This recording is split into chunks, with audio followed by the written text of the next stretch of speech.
Good afternoon students. बेटे आज हम करेंगे अपना second chapter. It is about gradient, divergence and curl.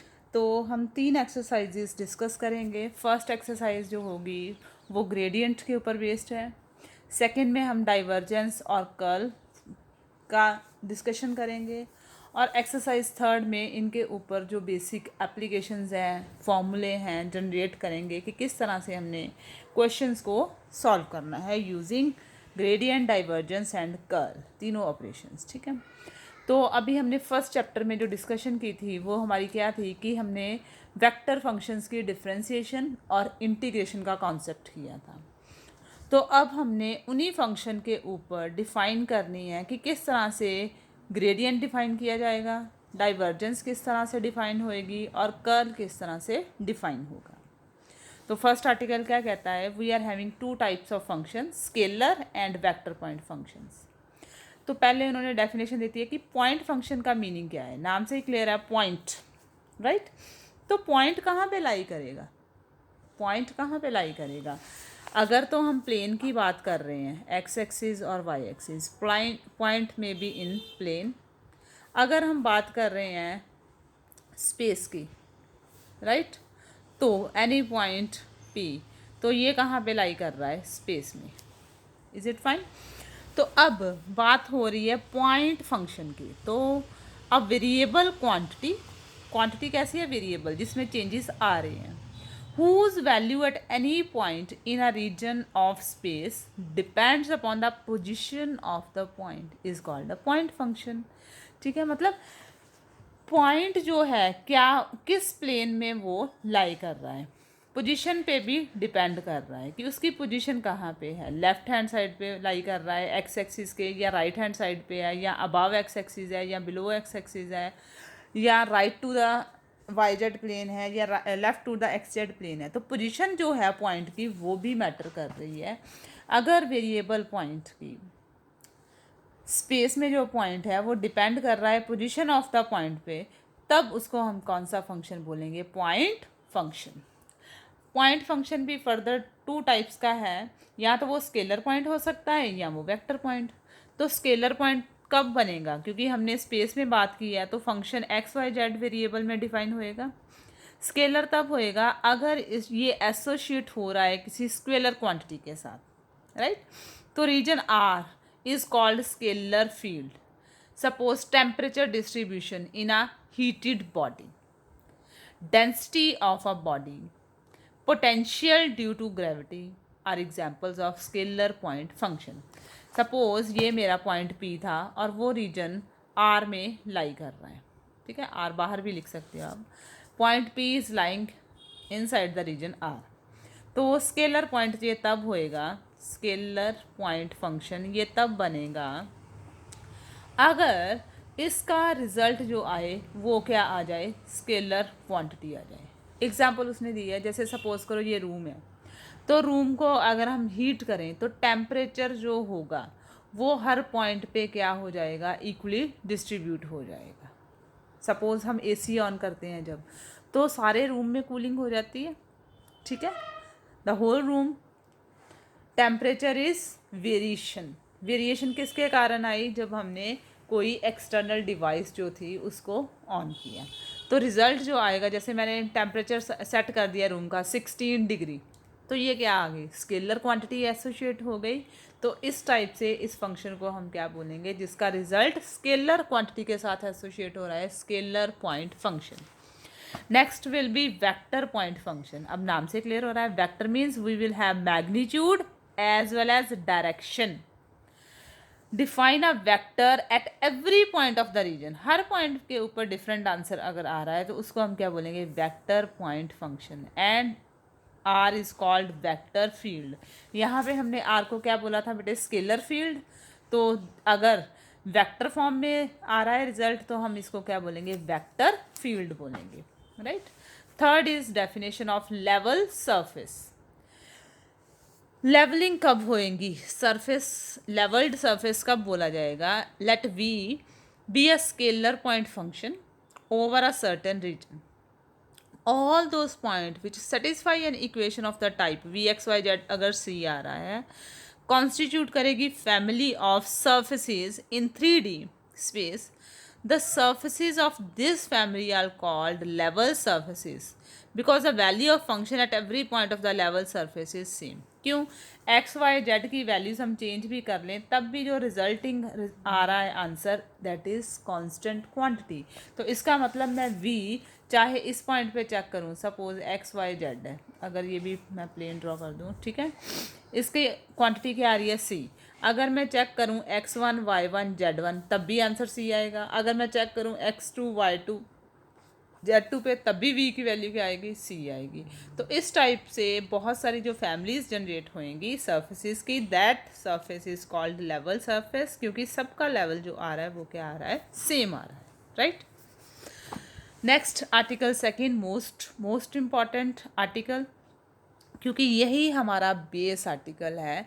इसी के ऊपर बेस जो आर्टिकल्स हैं ग्रेडियंट के, वो सारे आर्टिकल्स भी उतने ही इम्पॉर्टेंट हैं. क्योंकि अगर आपको आर्टिकल्स क्लियर होंगे only then we can solve the examples. तो बेसिकली हमें पहले आर्टिकल्स के ऊपर फोकस करना पड़ेगा, उसके बाद एग्जाम्पल्स को हम अच्छी तरह से प्रैक्टिस करेंगे, तब हमारी एक्सरसाइज जो है वो ऑटोमेटिकली ईजीली सॉल्व हो जाएगी. क्यों? क्योंकि आपकी प्रैक्टिस जो है आर्टिकल्स के ऊपर भी बहुत अच्छी हो जाएगी, एग्जाम्पल्स के ऊपर भी अच्छी प्रैक्टिस करेंगे, तो एक्सरसाइज को सॉल्व करना हमारे लिए उतना ही ईजी हो जाएगा. अब हमारे पास डेफिनेशन किसकी आ रही है, gradient of scalar point function. अब ये इम्पॉर्टेंट चीज़ है कि ग्रेडियंट जो है वो किस फंक्शन के ऊपर डिफाइंड है, स्केलर पॉइंट फंक्शन के ऊपर. तो इसका मतलब ग्रेडियंट जो है वो मेरे पास स्केलर क्वांटिटी है. Right. Gradient of a scalar point function. तो मुझे फंक्शन जो दिया गया है वो स्केलर टाइप का है, स्केलर पॉइंट फंक्शन है. ठीक है, स्केलर पॉइंट फंक्शन है. तो स्केलर पॉइंट फंक्शन का मैंने क्या फाइंड आउट करना है बेटे, ग्रेडियंट फाइंड आउट करना है. ग्रेडियंट का सिंबल मैंने क्या लिया है, डेल्टा. डेल बोलते हैं इसको. ठीक है, डेल्टा जो है वो इस फॉर्म में आता है. जब रेसिप्रोकल ऑफ डेल हो जाता है तो it is called del. Right. अब v क्या कहता है कि मेरे पास यूनिफॉर्म पॉइंट फंक्शन है which is continuous at p. Right. जैसे ये कर्व आ रही है तो v एक रीजन है जो कि पॉइंट फंक्शन है, मेरे पास यूनिफॉर्म है, कंटिन्यूटी है इस कर्व की, कहीं पे भी ब्रेक नहीं हो रही ये कर्व. तो इसका नेबरहुड का पॉइंट अगर मैं लूँगी नेबरिंग कर्व, तो वो किस टाइप की आएगी, v plus delta v. Neighbourhood का पॉइंट p का सपोज q आ गया. तो ये स्मॉल चेंज आ रही है हमारे पास, तो स्मॉल चेंज को डिनोट करेंगे हम p है. इसी तरह से अगर सपोज p डैश भी any point on v plus v dash, तो इनके बीच में जो डिस्टेंस आ रहा है उसका नाम सपोज मैंने रख दिया डेल्टा s. राइट. अब ये क्या आ रहा है मेरे पास, यूनिट नॉर्मल वेक्टर. ये क्या आ रहा है, unit normal vector. Then delta v tends to zero. Delta v zero को टेंड तभी कर सकता है अगर p डैश पॉइंट p के ऊपर लाई कर जाए. मतलब ये कर्व अगर इसी के ऊपर ही बेंड हो जाए, आ जाए, लाई कर जाए, तो तब मेरा ये जो डिस्टेंस होएगा वो डेल्टा s वो भी ज़ीरो को अप्रोच कर जाएगा. ठीक है. तो limiting value of the quotient change in v with respect to change in arc length, जो इनका बीच में डिस्टेंस है, change in distance, is called directional derivative. क्या कहते हैं इसको हम, directional derivative of v at p for direction p to p dash, and it is denoted by curly v और करली s. डेल्टा भी लिख सकते हो, करली पार्शियल चेंज है तो करली के साथ आएगा, स्मॉल चेंज है तो डेल्टा के साथ. तो लेवल सर्फेसिस हमने ले लेने हैं फंक्शन के विद कॉरस्पॉन्डिंग वैल्यूज़ q. अब नेक्स्ट पॉइंट आ गया मेरा सरफेस. अब ये कट कहाँ पे हो रहा है, नॉर्मल जो मैंने ड्रॉ किया है p to the first. Normal कैसे बनेगा, अगर मैं इस कर्व के ऊपर एक टेंजेंट ड्रॉ करूँ तो टेंजेंट इसी तरह से आएगा. तो टेंजेंट के ऊपर जो परपेंडिकुलर ड्रॉ करेंगे that is called normal. Right. तो डेल्टा n, ये स्मॉल चेंज डेल्टा n आ जाएगी, length of P Q R. Then value किस तरह से आ जाएगी, then change in v with respect to change in n as delta n approaches to 0 is called directional derivative of v in the direction of normal to the level surface at p, and it will be written as curly v over curly n.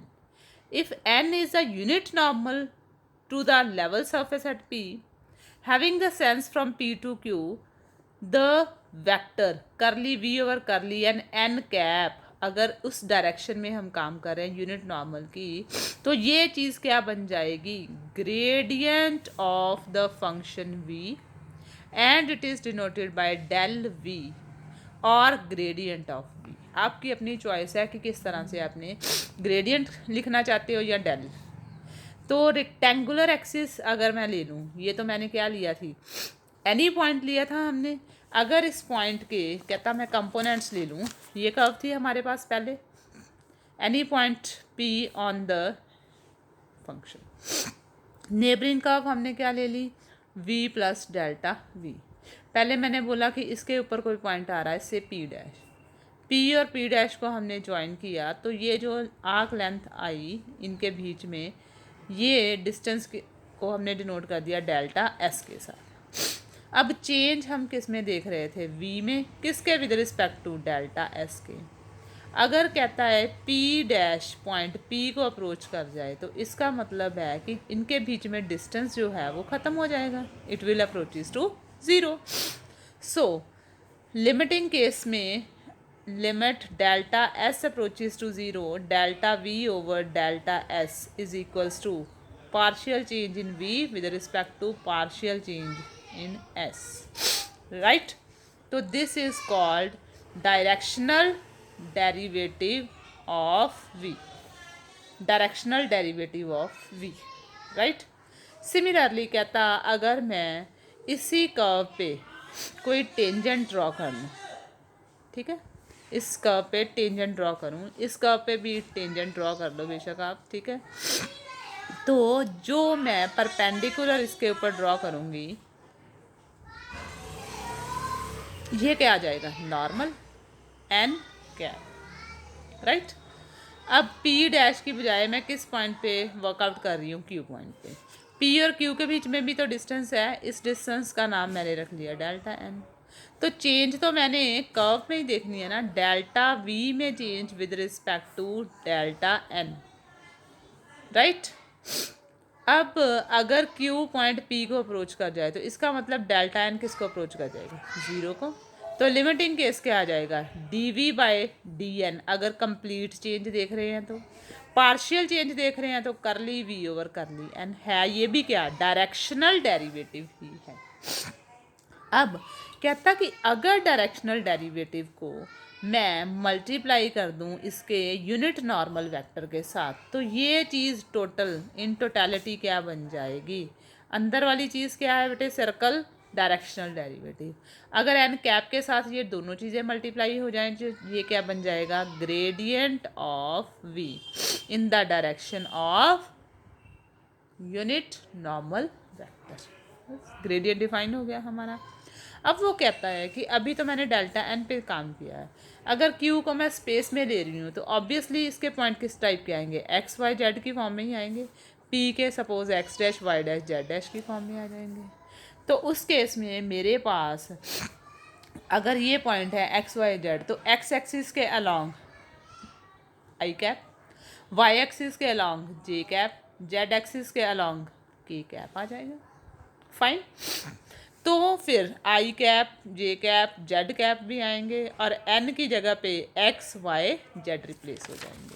तो gradient किस तरह से फिर मेरे पास define हो जाएगा, del we, या फिर हम लिख सकते हैं gradient of v, small form में ग्रेड ही लिखते हैं हम लोग. Gradient of v will be equals to curly we over curly x.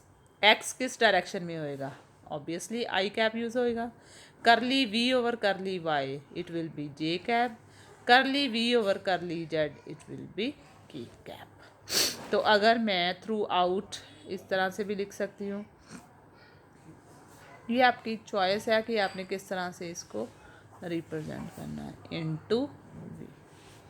तो ये जो सारा टर्म मेरे पास आई है, this is called vector operator, this is called vector operator.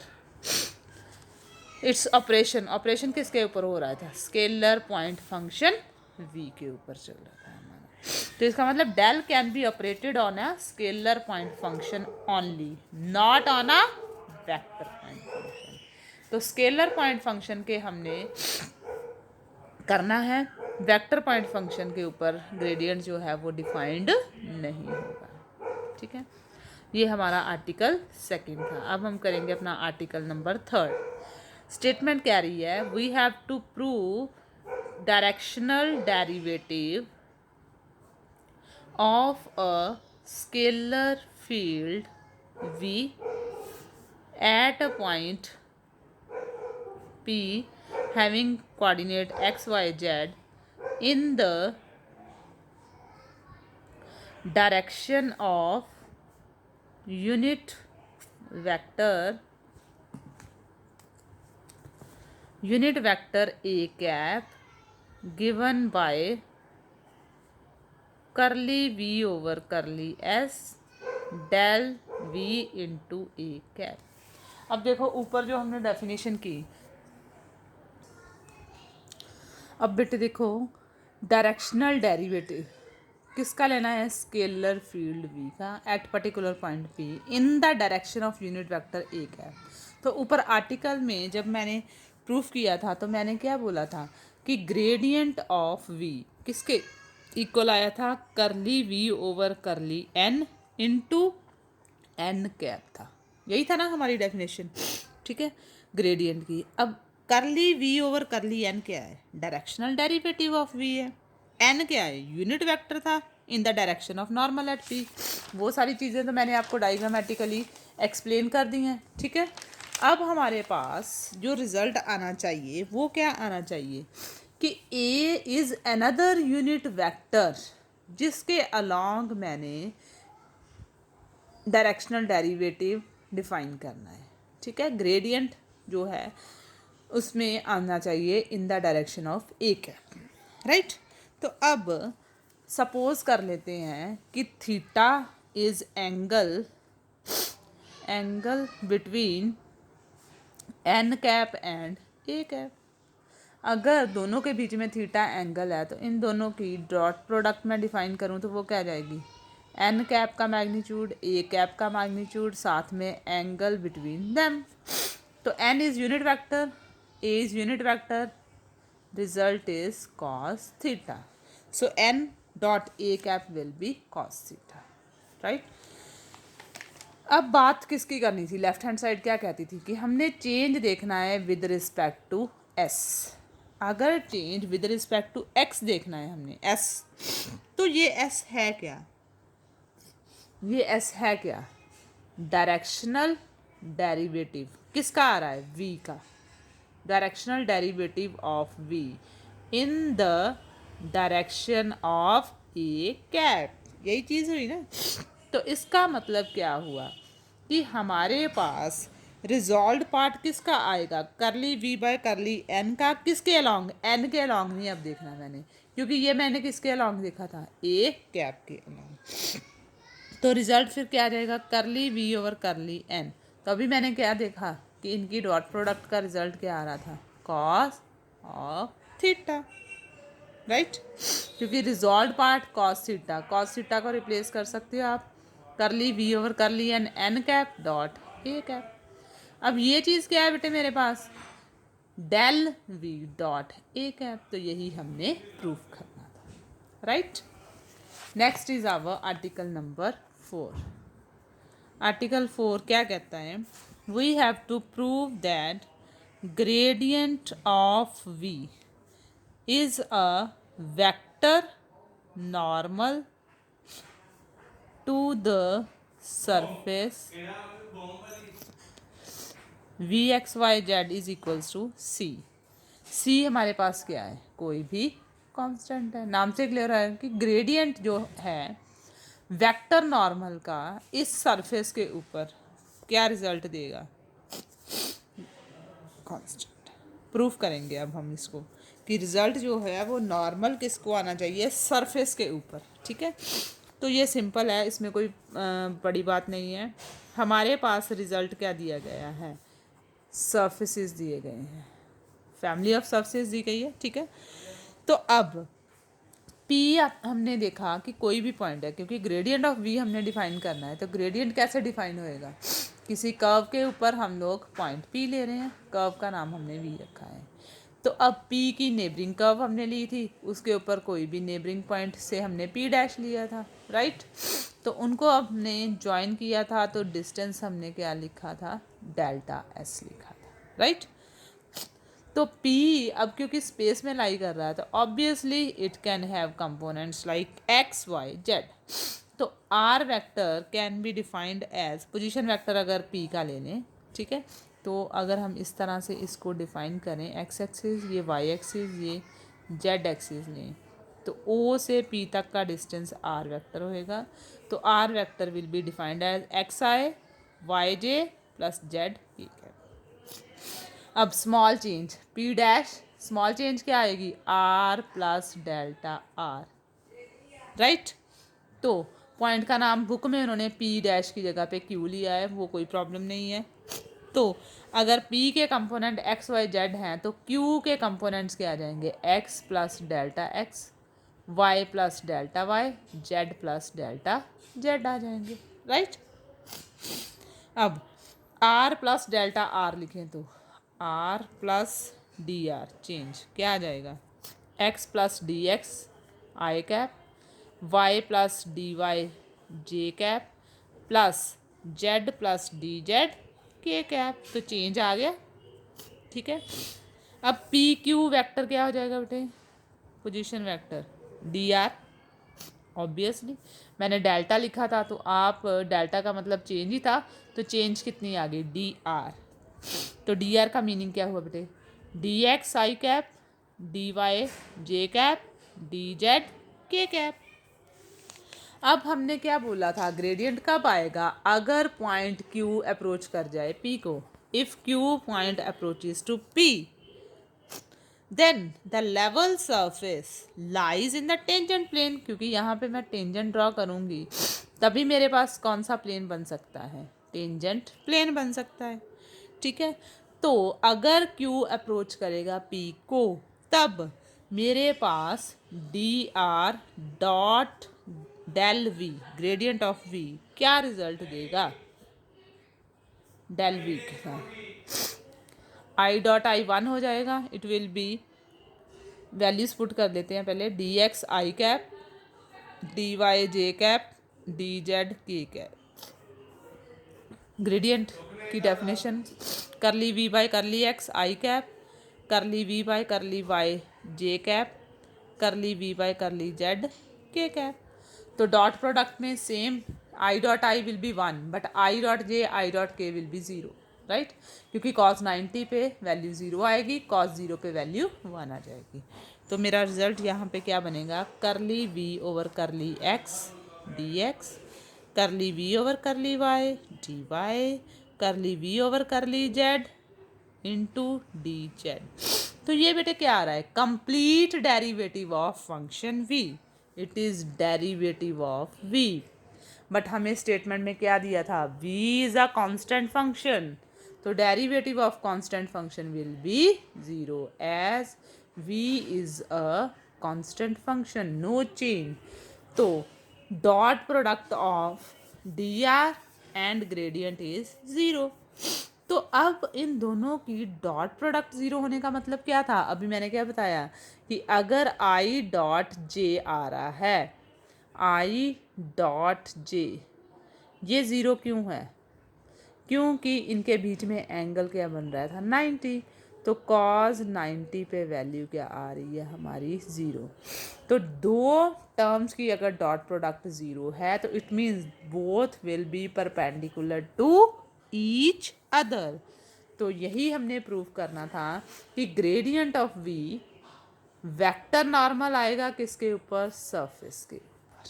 ठीक है, तो यो हमने प्रूव करना था, वो हो गया कि delta v is perpendicular to the plane. ठीक है, next is our article number 5th। Article 5th क्या कह रहा है? We have to prove that gradient of v is in the direction in which the maximum value of curly v over curly s occurs। तो अब article 5th हमें क्या कह रहा है? ये तो बिल्कुल सिंपल है। जितने आर्टिकल हमने थर्ड और फोर्थ किए हैं वही आर्टिकल यहाँ पे अप्लाई होंगे। स्टेटमेंट क्या कह रही है? ग्रेडियंट ऑफ वी किस डायरेक्शन में लेना है? जिसमें कि उसकी वैल्यू मैक्सिमम हो। किसकी वैल्यू? Curly we over curly X, right. तो अब in the direction curly we over curly X, ठीक है। तो हमने अभी थर्ड आर्टिकल में प्रूव किया था कि curly we over curly X किसके इक्वल था? Del V into A cap. तो ए कैप क्या था? यूनिट वेक्टर था ना हमारा, ठीक है ना। In the direction of V any unit vector A cap, right. तो ग्रेडियंट वी की अगर मैं वैल्यू ओपन अप करूं तो मेरे पास क्या आएगा? Curly we over curly N, N cap, A cap as it is. तो it will be curly we over curly N, N dot A cap. अब दोनों ही मेरे पास यूनिट वेक्टर हैं। तो पिछले आर्टिकल मैंने पहले बोला ये थर्ड आर्टिकल है, तो एन डॉट ए कैप हमने प्रूव किया था इट इज कॉस थीटा। तो अब curly we over curly S किसके ऊपर डिपेंड करी? बेसिकली कॉस के ऊपर डिपेंड कर रही है ना। क्यों? क्योंकि ये जो चीज़ है वी इज़ फिक्स्ड, ये क्वांटिटी हमारी फिक्स्ड है, ठीक है, क्योंकि स्केलर रिजल्ट आना है इसका। तो अब curly we over curly S depend किसके ऊपर कर रहा है? फिर कॉस थीटा के ऊपर। अब कॉस की मैक्सिमम वैल्यू कितनी है बेटे? 1। कब आएगी? जब थीटा 0 होएगा। थीटा कब 0 होएगा? इसका मतलब जब एन और ए डॉट कैप सेम डायरेक्शन में क्या करेंगे? बिहेव करेंगे, ठीक है। In the same like directional derivative will be maximum along the normal to the surface along with the vector gradient of v exist, ठीक है। तो मैक्सिमम वैल्यू किसके इक्वल आ जाएगी? फिर जब इसकी मैक्सिमम वैल्यू मैंने निकालनी है तो मैग्नीट्यूड ही लेंगे ना हम लोग। तो मैग्नीट्यूड क्या आ जाएगा फिर? डेल वी, क्योंकि ए कैप का मैग्नीट्यूड तो 1 ही है। तो maximum value of curly we over curly X will be magnitude of gradient of V, right. Article 6, we have to find equation of the tangent plane. We have to find equation of tangent plane and normal plane also. कहाँ पे निकालनी है हमने equation of tangent plane and normal plane की? Surface हमें दिया गया है F X Y Z is equals to C at a given point, at a given point, ठीक है। तो प्रूफ इसका सिंपल है। मोस्ट इम्पॉर्टेंट आर्टिकल है बेटे ये आपका, ठीक है, क्योंकि क्वेश्चन जो हैं वो इसी से निकलेंगे। आपको क्वेश्चंस में पूछा जा सकता है find out the tangent plane for the given surface at given point, या पूछा जाएगा find out the normal plane at the fixed curve this at a given point, right. तो अब पॉइंट हमें कोई भी दिया गया है तो पॉइंट का नाम हमेशा हम पी रखते हैं, कंपोनेंट हम लेते हैं एक्स वाई जेड। तो आर वेक्टर किस तरह से आएगा? एक्स आए तो ए प्लस जेड के कैप की तरह से, ठीक है।